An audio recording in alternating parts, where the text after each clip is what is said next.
Ku ntandikwa y'omwezi oguwedde twakulaga emboozi ya Sharon Mbabazi omutuuze w'essolo mu ttawuni y'e Busia eyaloopa omusango ku poliisi ng'omwana we bwe yali abuze nti era waliwo abantu abamukubiranga amasimu nga bamusaba emitwalo 5 basobole okumumuddiza. Mbabazi yategeeza nti omwana we yabula bwe yali amutumye ku dduuka. Burkani Mweru ye yasangiddwa n'omwana era ne kizuulibwa nti ye taata we. Omwana ye wange era omwana bamuyita Haridi Kafuko erinnya lya muzeeyi wange. Taata omwana yafa ate bagamba yamuubye kati muzinga bwe gwavudde mu ntana ne gujja ne kumugenda. The sister of the complainant has come and confirmed to her that this child belongs to Mweru. They have been married with Mweru Burhan.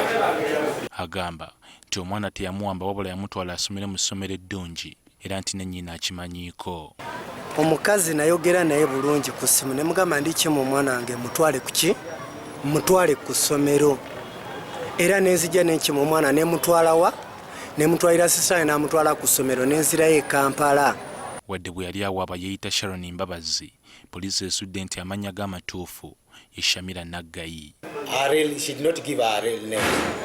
Even the names of the child she gave us at first, it was different. She told us the child is called Harid Burhan, and yet the real names of the child is Kafuko Harid.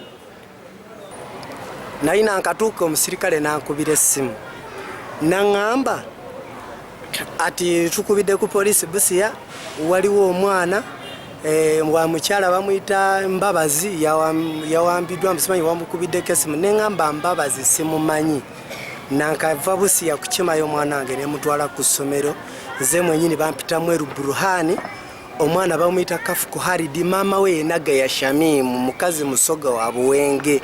Bwetyo poliisi etandise okumunoonya agibuulire lwaki akyusa amannya ng'aloopa. Kati bagenda kumuggulako gwakuwa poliisi mawulire ag'obulimba.